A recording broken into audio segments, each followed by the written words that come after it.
আসসালামু আলাইকুম প্রিয় শিক্ষার্থী, আজকের এই পর্বে আমরা তার ত্রয়োদশ অধ্যায়ে যশোর বোর্ড 2025 কোশ্চেন নিয়ে আলোচনা করব। তো দেখো, আমাদের প্রথমে হচ্ছে আমরা উদ্দীপকটা একটু পড়ি। বলতেছে যে রনি ও মনিরের বাবা, কি বলতেছে দেখো, যে রনি ও মনিরের বাবা বাবা কি রনির বাবা মা চাকরিজীবী। ছুটির দিনে তারা সবাই মিলে বেড়াতে যায়। তাদের আচরণ সবার কাছে প্রশংসনীয়। তারা বিদ্যালয়ে মেধাবী শিক্ষার্থী হিসেবে পরিচিত। পড়াশোনার পাশাপাশি তারা সহপাঠীদের সাথে পত্রিকা পড়ে এবং শিক্ষামূলক অনুষ্ঠান দেখে। বাবা মায়ের সাথে তারা বিভিন্ন সামাজিক অনুষ্ঠানে কি করে, অংশগ্রহণ করে। তো এটুকু হচ্ছে আমাদের কি উদ্দীপক। তো উদ্দীপক অনুযায়ী আমাদের প্রশ্ন ক নম্বরটা দেখো, বলতেছে পরিবার কাকে বলে। খ নম্বর মিথস্ক্রিয়া বলতে কি বোঝায়, কি মিথস্ক্রিয়া বলতে কি বোঝায়। গ নম্বর হচ্ছে উদ্দীপকের পরিবারটির ধরন ব্যাখ্যা করো। ঘ নম্বর হচ্ছে উদ্দীপকের রনি ও মনিরের সামাজিকীকরণের ক্ষেত্রে সব কয়টি উপাদান কার্যকর মূল্যায়ন করো। কি বলতেছে, উদ্দীপকের রনি ও মনিরের সামাজিকীকরণের ক্ষেত্রে সব কয়টি উপাদান কি কার্যকর মূল্যায়ন করতে বলতেছে। এখন আমরা দেখি যে ক নম্বর আনসারটা কি দেখো। আচ্ছা, পরিবার কি বলতেছে, পরিবার হলো মানুষের দলবদ্ধ জীবনের একটি কি মৌল সংগঠন। কি, পরিবার হলো মানুষের দলবদ্ধ জীবনের একটি মৌল সংগঠন, যেখানে সন্তান জন্মদান প্রতিপালন, মূল্যবোধ গঠন, অধিকার সচেতনতা এবং সামাজিক বন্ধন ইত্যাদি কার্যাবলী কি সম্পাদন হয়ে থাকে, যেখানে তাকে আমরা বলতেছি কি পরিবার বলতেছি। ঠিক আছে, এরপর মিথস্ক্রিয়া বলতে কি বোঝায়। আচ্ছা, মিথস্ক্রিয়া জিনিসটা কি বলতেছে যে মানুষের মধ্যকার আচরণগত পারস্পরিক প্রভাবের প্রক্রিয়াকে মিথস্ক্রিয়া বলে। কি বলতেছে, মানুষের মধ্যকার আচরণগত পারস্পরিক প্রভাবের প্রতিক্রিয়াকে মিথস্ক্রিয়া বলে। কেমন জিনিসটা একটু বলি। মনে করো যে আমার আচরণ দ্বারা অন্য একজন মানুষ প্রভাবিত হয়, আবার তার আচরণ দ্বারা আমি প্রভাবিত হই। তো এই যে আমরা নিজেদের আচরণ দ্বারা যে প্রভাবিত হচ্ছি, এই প্রক্রিয়াকে আমরা বলতেছি কি মিথস্ক্রিয়া প্রক্রিয়া। বলতেছে মিথস্ক্রিয়া এমন এক ধরনের প্রক্রিয়া যেখানে দুই বা ততোধিক ব্যক্তি বা বস্তু পরস্পরের প্রভাবে পরস্পরকে কি করে প্রভাবিত করে। দেখো, দুই বা ততোধিক ব্যক্তি বা বস্তু কি পরস্পরকে প্রভাবিত করে। এরপরে সামাজিকীকরণের মূল বিষয় এই মিথস্ক্রিয়া। কি বলতেছে, সামাজিকীকরণের এই মূল বিষয় হচ্ছে কি মিথস্ক্রিয়া। দেখো, এই সামাজিকীকরণ বলতে কি জীবনব্যাপী একটা প্রক্রিয়া বোঝাইতেছে। তো একটা শিশু ওই ছোটবেলা থেকে কত ধরনের মানুষের সাথে কি মিশে বড় হচ্ছে। তো সবার আচরণ, মনে করো যে শিশু তার আচরণ দ্বারা অন্যজন প্রভাবিত হচ্ছে, বা তার আচরণ সে অন্যজনের আচরণ দ্বারা একটা শিশু প্রভাবিত হচ্ছে। তো এই যে প্রক্রিয়াটা চলতেছে, এটাকে আমরা বলতেছি কি সমাজ জীবনের মূল বিষয় হচ্ছে কি এটি মিথস্ক্রিয়া।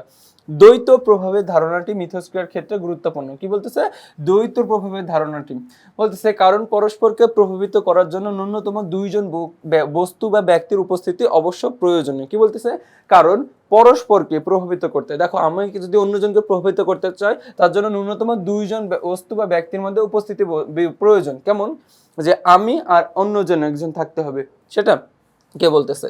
এরপরে ব্যক্তি সামাজিকীকরণ সামাজিক পরিবেশ, সমাজ জীবন এবং সামাজিক মূল্যবোধের পারস্পরিক ক্রিয়া প্রতিক্রিয়ার মাধ্যমে ঘটে থাকে। ঠিক আছে, তো এটাকে আমরা বলতেছি কি যে মিথস্ক্রিয়া। আচ্ছা, এরপরে হচ্ছে গ নম্বর প্রশ্নটা দেখো, যে গ নম্বর বলতেছিল যে উদ্দীপকের আলোকে যে পরিবারটি কি কোন ধরনের পরিবার। তো আমরা বলতেছি যে উদ্দীপকটি পরিবারটা হচ্ছে কি একটা একক পরিবার। আচ্ছা, আকারের ভিত্তিতে পরিবারটা হচ্ছে কি একক পরিবার।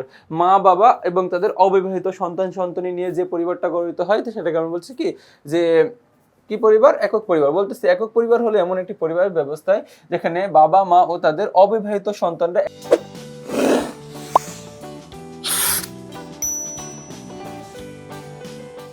একসঙ্গে বসবাস করে, এটাকে আমরা বলছি কি একক পরিবার। এই পরিবারে দাদা দাদি, চাচা চাচি বা অন্য আত্মীয় স্বজনরা কি থাকেন না। বর্তমানে যান্ত্রিক ও গতিশীল শিক্ষা, চাকরি ও নগরায়নের কারণে একক পরিবারের সংখ্যা ক্রমশ কি পাচ্ছে, বৃদ্ধি পাচ্ছে। মনে করো যে গ্রামে বাবা মা দাদা দাদি, তো দেখো এই যে এরা সকলে চাচা চাচি সবাই মিলে একসাথে বসবাস করতো, এটাকে আমরা বলছি যৌথ পরিবার। তো দেখো, এই যৌথ পরিবার থেকে মনে করো যে এই চাকরি ও শিক্ষা অথবা কি নগরায়নের কারণে কি একটা হচ্ছে মানুষ হচ্ছে বিয়ে করে পরবর্তীতে কি শহরে গিয়ে বসবাস করতেছে। তারপরে কিছু বছর পরে তাদের কি সন্তানি হয়েছে। তো এই যে নতুন যে একটা পরিবার গঠিত করলো, সেটাকে আমরা বলতেছি কি একক পরিবার। তো আমাদের দেশের শহরাঞ্চলে অধিকাংশ পরিবারই হচ্ছে কি একক পরিবার। দেখো, কারণ গ্রাম থেকে এই শিক্ষা, চাকরি এবং নগরায়নের কারণে হচ্ছে কি শহরের দিকে পাড়ি জমায়। তো তার জন্য আমরা দেখি যে শহর অঞ্চলের অধিকাংশ পরিবার হচ্ছে কি একক পরিবার। গ্রাম অঞ্চলে এই ধরনের পরিবার গড়ে ওঠার প্রবণতা কি লক্ষণীয়। তো উদ্দীপকের রনি ও মনির, মনি হচ্ছে কি চাকরিজীবী, মনির চাকরিজীবী বাবা মায়ের সাথে একত্রে বসবাস করে, তাদের পরিবারে অন্য কোনো সদস্য না থাকায় তাদের পরিবারটি হচ্ছে কি একটি একক পরিবার। কি বলতেছি, তাদের পরিবারটি হচ্ছে কি একটা একক পরিবার। আচ্ছা, এরপরে ঘ নম্বর কোশ্চেনটা দেখো, যে উদ্দীপকে রনি ও মনিরের সামাজিকরণের ক্ষেত্রে সকল উপাদান কার্যকর রয়েছে। কি বলতেছে, উদ্দীপকে রনি ও মনিরের সামাজিকরণের ক্ষেত্রে সকল উপাদান কার্যকর রয়েছে। তো ব্যক্তির সামাজিকরণে দেখো, ব্যক্তির সামাজিকরণ সামাজিক পরিবেশ, সমাজ জীবন এবং সামাজিক মূল্যবোধের পারস্পরিক ক্রিয়া প্রতিক্রিয়ার মাধ্যমে ঘটে থাকে। প্রথমত, যে বিশেষ ব্যবস্থার মধ্যে মানুষ বাস করে তাকে সামাজিক পরিবেশ বলে। সামাজিক পরিবেশের মধ্যে মানুষ বিকশিত হয়। সামাজিক পরিবেশের মধ্যে রয়েছে সমাজের প্রচলিত রীতিনীতি, প্রথা, প্রতিষ্ঠান, বিধি ব্যবস্থা, সকল প্রকার প্রবণতা, সমস্যা কি প্রভৃতি। অর্থনৈতিক, এরপরে কি বলতেছে দেখো, সাংস্কৃতিক, মনস্তাত্ত্বিক এবং প্রযুক্তিগত পরিবেশ নিয়ে কি সামাজিক পরিবেশ গঠিত হয়েছে। এরপর দ্বিতীয়ত, মানুষ যে সমাজে বাস করে সেই সমাজের জীবনধারা অর্থাৎ আচার আচরণের সমষ্টি হলো কি সমাজ জীবন। দেখো, আচার আচরণের কি সমষ্টি হচ্ছে কি সমাজ জীবন। বলতেছে মানুষ সমাজে নানা কর্মকাণ্ড অনুষ্ঠানে অংশগ্রহণ করে, জন্মদিন, বিয়ে, ঈদ, পূজা, বড়দিন, বুদ্ধ জন্মদিন, বিবাহ বার্ষিকী প্রভৃতি অনুষ্ঠানে সমাজ জীবনে কি অনুষ্ঠিত হয়ে থাকে। দেখো, এসব অনুষ্ঠান ব্যক্তির সামাজিকরণকে প্রভাব ফেলে, কি সামাজিকরণে প্রভাব ফেলে। তৃতীয়ত, সামাজিক মূল্যবোধ হলো সাধারণ সাংস্কৃতিক আদর্শ। কি বলতেছে, সাধারণ মূল্যবোধ হলো সাংস্কৃতিক আদর্শ।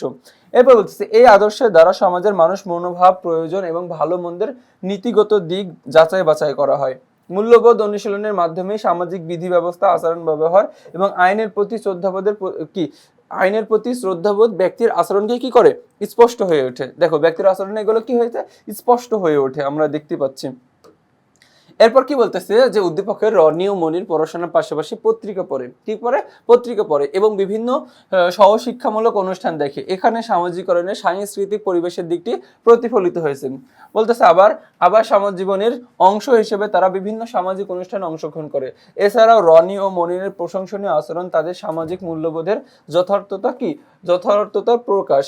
আচ্ছা, সুতরাং দেখা যাচ্ছে রনি ও মনিরের ক্ষেত্রে সামাজিকীকরণের নতুন দেখো সকল উপাদান কার্যকর রয়েছে। তো দেখো, যেহেতু সকল উপাদান কার্যকর রয়েছে তার জন্য আমরা বলতেছি কি এখানে যে সকল উপাদান দেখছি, তার জন্য আমরা বলতেছি মনিরের সামাজিকীকরণের সকল উপাদান কি হয়েছে কার্যকর রয়েছে। তো দেখো, এরই মাধ্যমে কি এই বোর্ড কোশ্চেনটা সলভ করে ফেললাম।